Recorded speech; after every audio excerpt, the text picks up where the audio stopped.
Hello दोस्तों, मैं Sarla Yadav SY Hindi platform channel पर एक बार फिर से आप सभी का हार्दिक अभिनंदन करती हूं। और हम पढ़ रहे हैं अपने चैनल पर अभिव्यक्ति और माध्यम, जो कि इम्पोर्टेंट रहने वाली है HPSC PGT हिंदी वाले कैंडिडेट्स के लिए। HPSC PGT हिंदी का एग्ज़ाम जो है आज 20 अक्टूबर को होना था, लेकिन ये पोस्टपोन होकर 3 नवंबर कर दिया गया है। तो मेरे पास काफ़ी कमेंट थे कि मैम अभिव्यक्ति और माध्यम को बड़े शॉर्ट से करवाइए। तो मैंने अभी तक की जो 5 क्लासेस हैं वो अपलोड कर दी हैं, और आज के इस वीडियो में हम पढ़ेंगे अभिव्यक्ति और माध्यम के पाठ नंबर 6। और पाठ नंबर 6 का नाम है कैसे बनती है कविता।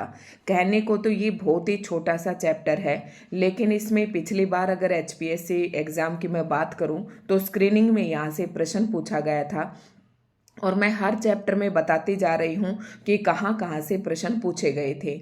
तो अभिव्यक्ति और माध्यम का फर्स्ट, सेकंड, थर्ड और फोर्थ चैप्टर इम्पोर्टेंट हैं, जो कि मैं पढ़ा चुकी हूँ। और कई चैप्टर ऐसे हैं जहाँ से प्रश्न पूछने की थोड़ी कमी पॉसिबिलिटी है। और उसके बाद ये चैप्टर दिखने में बहुत ही छोटा है, लेकिन यहाँ से पिछली बार HPSC ने प्रश्न पूछा था। तो वो भी मेरे इन्हीं नोट्स में, कहने को तो बस ये आधा पेज के नोट्स हैं इस चैप्टर के, लेकिन यहीं से प्रश्न HPSC ने पूछ लिया था। और आप देख रहे होंगे कि जिस पर मैंने टिक कर रखा है यही प्रश्न HPSC ने पूछा था। तो नोट्स में मैंने छोड़ा नहीं, जो भी इम्पोर्टेंट था वो सब मैंने यहाँ पर सिलेक्ट कर रखा है, लिख रखा है। तो शुरुआत करते हैं आज के इस वीडियो लेक्चर की। लेकिन इससे पहले कहना चाहूँगी कि आप अगर चैनल पर नए हैं तो चैनल को सब्सक्राइब कर लें, बेल आइकन पर प्रेस कर लें। और अगर अभी तक की कोई भी कैंडिडेट अगर आज से नया जुड़ता है और ये सभी वीडियोस देखना चाहता है, तो आप चैनल को सब्सक्राइब करके फिर चैनल पर जाइए, प्लेलिस्ट चेक कीजिए, और वहाँ पर HPSC PGT के नाम से HPSC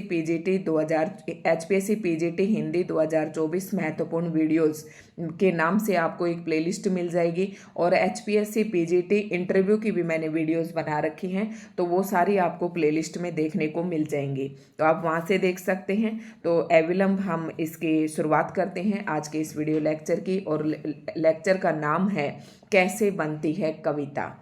तो कविता कैसे बनती है, ये कहने को तो ये प्रश्न बहुत ही आसान सा है, कैसे बनती है कविता, लेकिन इसका उत्तर भी किसी के पास नहीं है कि कविता कैसे बनती है। देखो, कविता क्या होती है कि अनायास ही बन जाती है।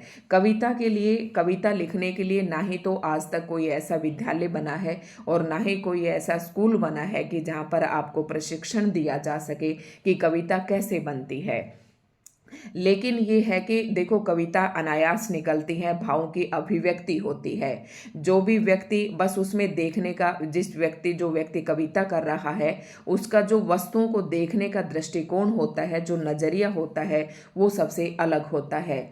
तो दृष्टिकोण के अनुसार ही कविता की रचना होती है। जैसे कि भी आपकी आंखों के सामने कोई भी घटना है, या कोई भी चीज, किसी भी चीज को आपने देखा, या कोई भाव आपके मन में आया, और उसमें आप शब्द, लय, तुक और का ध्यान रखते हुए अगर आप वाक्य रचना करते हैं तो वो आपकी कविता कहलाती है।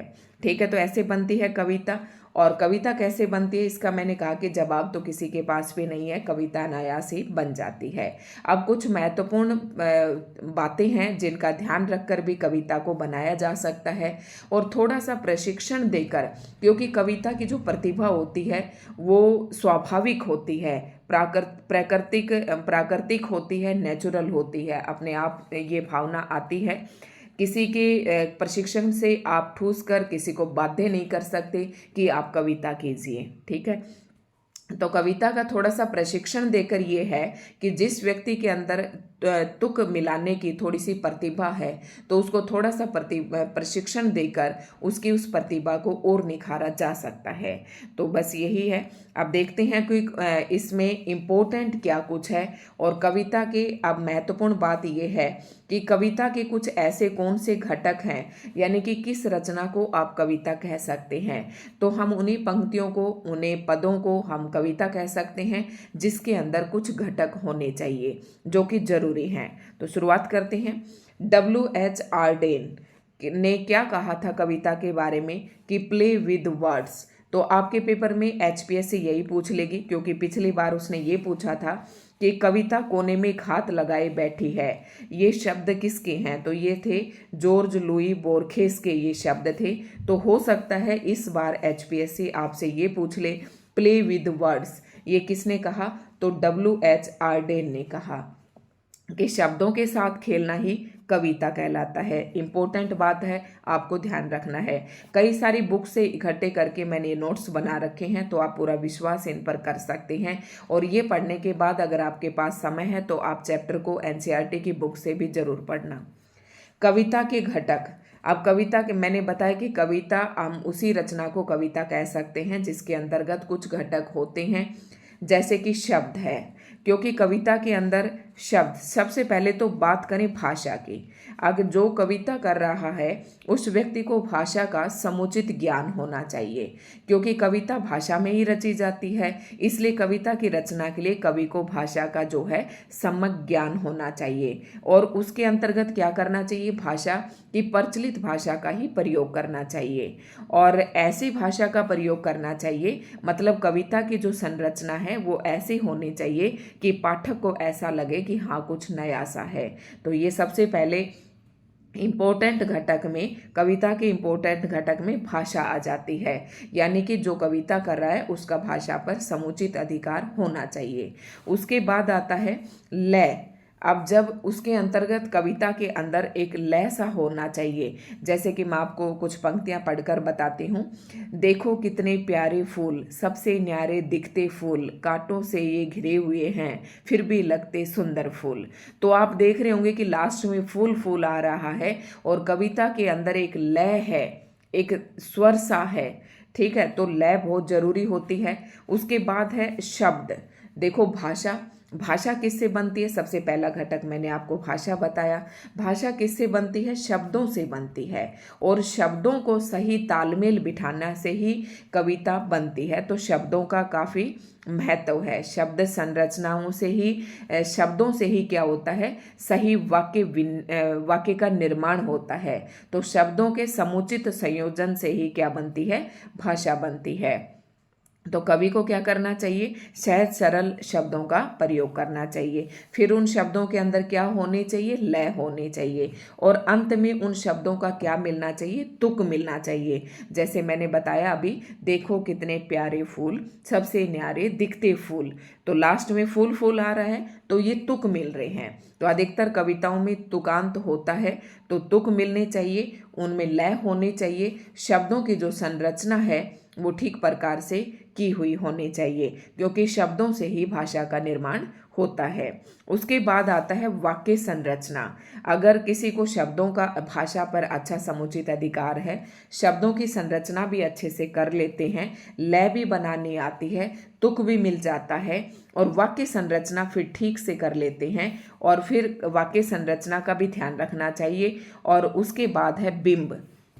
देखो कविता के लिए जो बिंब है ना वो बहुत जरूरी है, क्योंकि बिंब से क्या होता है कि बिंब, अगर आपके, बिंब का मतलब है एक चित्र सा आपके दिमाग में, जो भी बात कवि कह रहा है शब्दों के माध्यम से, जो अपने भाव को प्रकट कर रहा है, उसका चित्र एक पाठक के मन में बन जाता है, दिमाग के अंदर पाठक के इंद्रियों पर एक चित्र सा बन जाता है, उसे बिंब कहते हैं। और बिंब जब बन जाता है तो कुछ भी समझना आसान होता है। तो ये कुछ घटक हैं जो कविता के प्रमुख घटक कहे जा सकते हैं, जैसे कि शब्द चयन, फिर उसके बाद लय, तुक, वाक्य संरचना और बिंब। तो ये आपसे पेपर में पूछे जा सकते हैं कि कविता के घटक कौन कौन से हैं। उसके बाद आता है कविता का प्रथम उपकरण किसे कहेंगे? Very most important. तो कविता का प्रथम उपकरण हम शब्दों को कह सकते हैं। अब आप ये सोच रहे होंगे कि मैम आपने ये प्रश्न कहाँ से बनाए? तो मैंने NCERT की बुक में एक एक उस चैप्टर को, एक एक लाइन को ढंग से पढ़ा, और जहाँ से मुझे लगा कि यहाँ से प्रश्न बन सकता है उसी को मैंने नोट डाउन कर रखा है। और आप देख रहे होंगे कि 6-7 क्वेश्चन अव्यक्ति और माध्यम से पूछे गए थे, और 3 और 4 तो मैंने फर्स्ट चैप्टर में ही बता दिए थे जहाँ से HPSC ने पूछे थे, और एक प्रश्न यहाँ से पूछा था।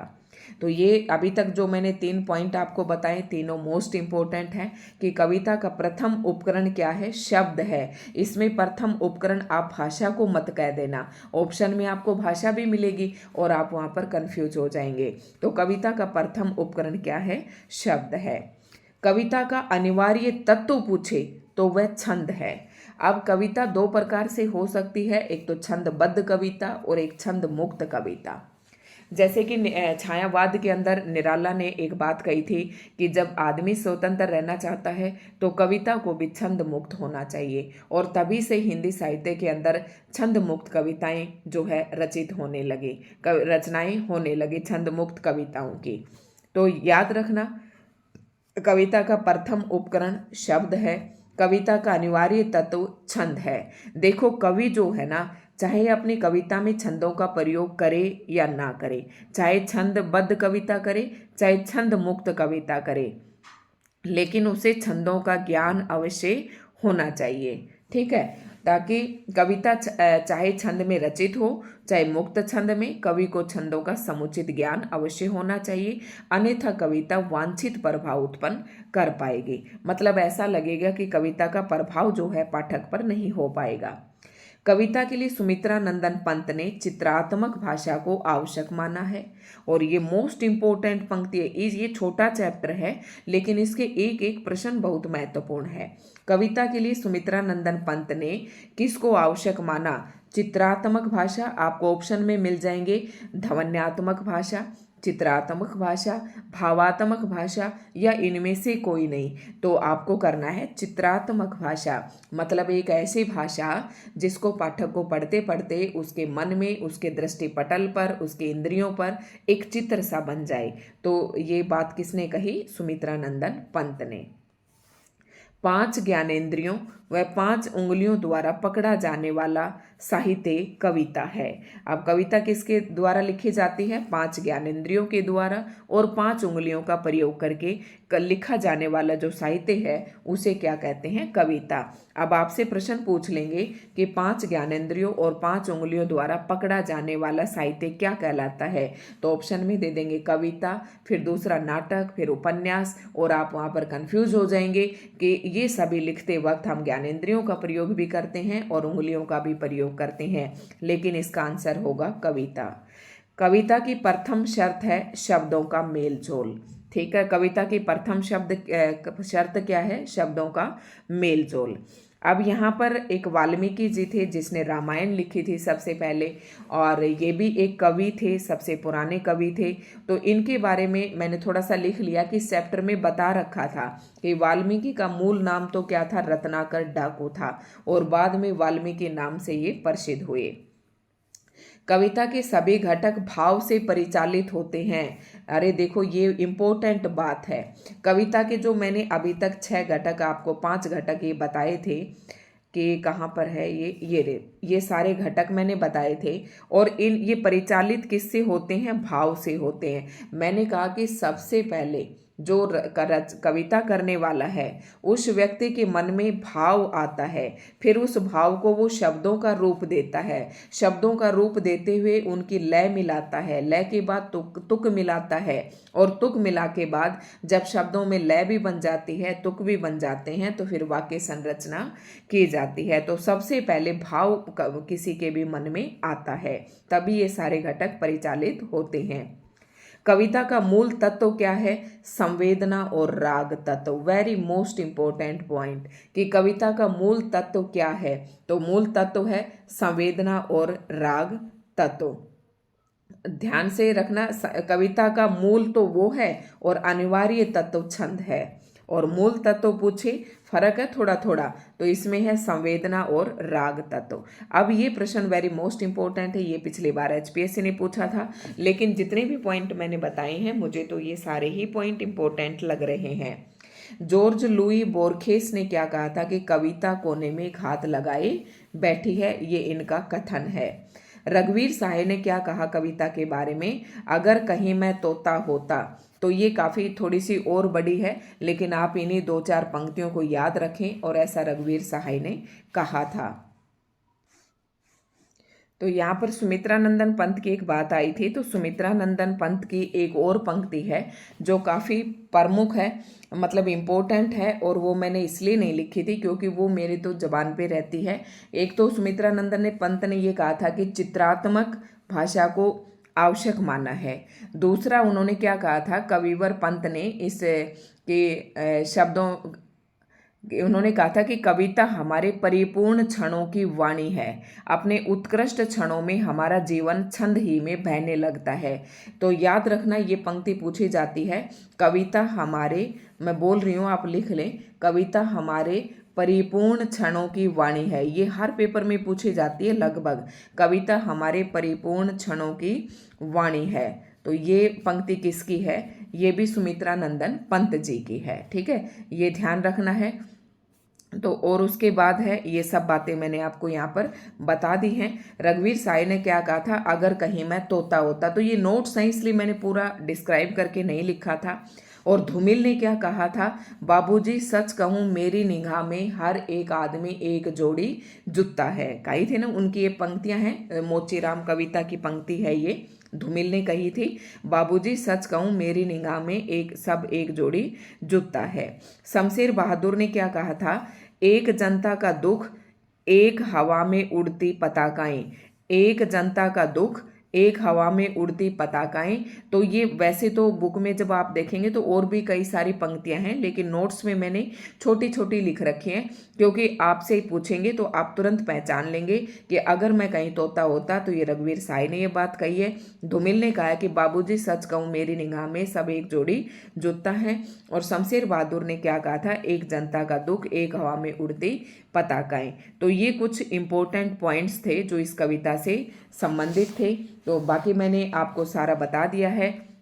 तो ये सभी के अनुसार मैंने लिख रखे थे। उसके बाद अगर भामा की बात करें तो आचार्य भामा ने शब्द और अर्थ के सहित भाव को ही क्या कहा था, कविता कहा था।